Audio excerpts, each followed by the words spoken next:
Hello, you beautiful soul. It's so good to have you here. I'm sure this content will be helpful to you. It was helpful to me to create it. I guess you can say it's my process, so here we go. You ever hit that point where you're just done? Like, you've been grinding, chasing, pushing so hard that something inside you finally breaks, and all you can do is breathe? Yeah, that's where this story begins. Because what if everything you've been chasing, money, relationships, purpose, has been running from you for a reason? What if your hustle was actually the resistance field blocking what was already trying to find you? Take a breath. In through the nose, out through the mouth. Now listen closely because this might just change the way you see everything. There's an ancient principle called the law of reversal. It's been hidden in plain sight since the days of Thoth, woven through Hermetic teachings and echoed in quantum physics.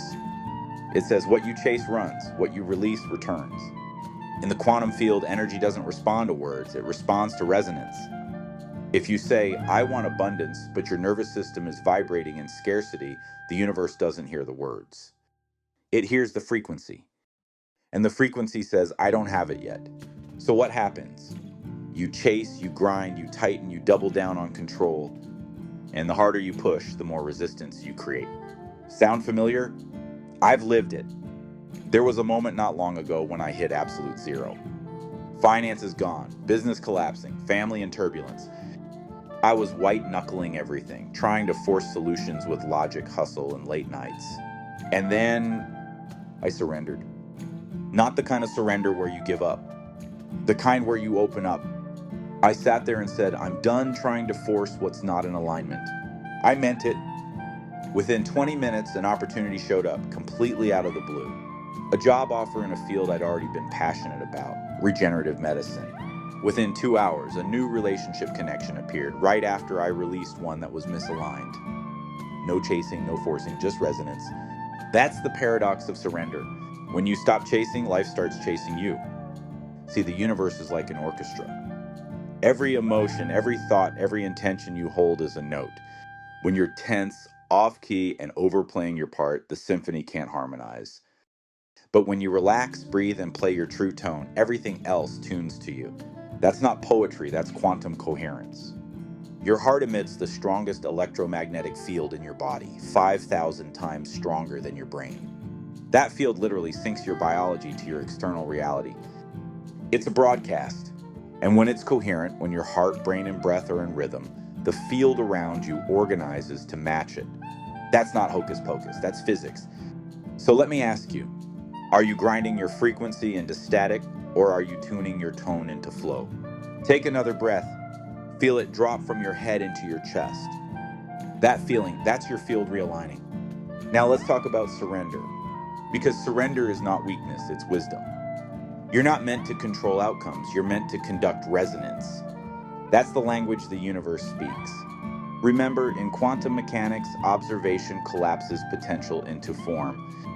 When you force, you narrow possibilities. But when you release and trust, the field expands again, superposition returns, infinite outcomes align.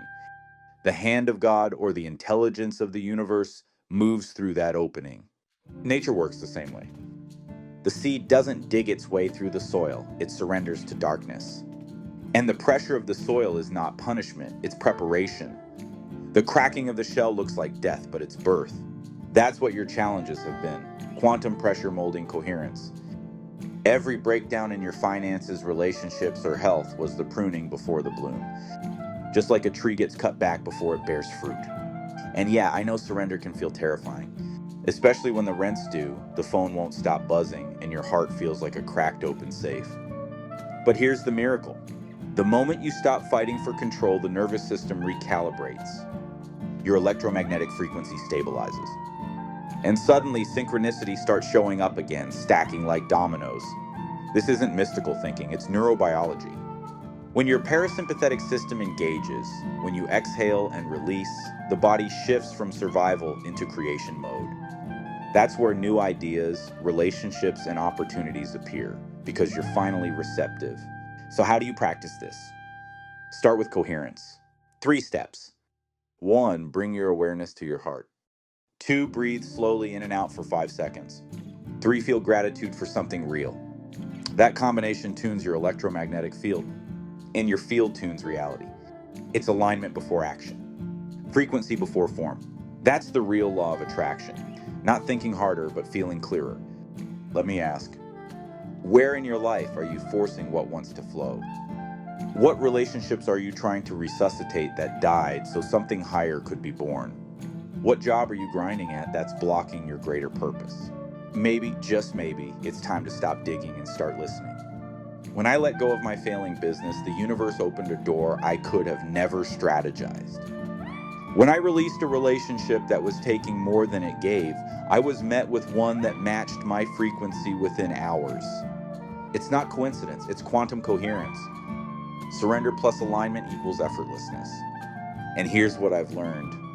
The field doesn't respond to panic, it responds to peace. When you regulate your nervous system, you broadcast stability. And stability magnetizes support. That's why hard work alone can't fix what frequency misaligns. Because your state determines your signal. And your signal determines your story. So what's your story broadcasting right now? Scarcity or safety? Fear or faith? Control or coherence? Take a breath. Remember that faith, real faith, is not passive, it's active surrender. As Jesus said, according to your faith, be it unto you. And Solomon echoed, as a man thinketh in his heart, so is he. Not in his head, in his heart, because that's where your true frequency lives. So what if your next breakthrough is waiting for your next exhale? What if life is just holding its breath, waiting for you to let go? Every relationship, every opportunity, every challenge, it's all God's way of calibrating your resonance to match your true identity. You are not meant to grind. You are meant to glow. You are not here to chase. You are here to tune. The universe is not testing you, it's tuning you. Every time you align, it rearranges. So breathe into that truth. You are happening to you. Quick note before we close. If you're ready to learn how to regulate your nervous system, amplify your frequency, and attract from alignment instead of exhaustion, check out the guided coherence training in the link below. It'll help you harmonize your heart and mind so you can broadcast clearly what's already yours. Thank you for listening. Thank you for breathing. Thank you for remembering. Love yourself. Love each other. There's only one consciousness, and you are it. I love you, and I mean it. This was a lot of fun. Let's do it again tomorrow. I'll be here.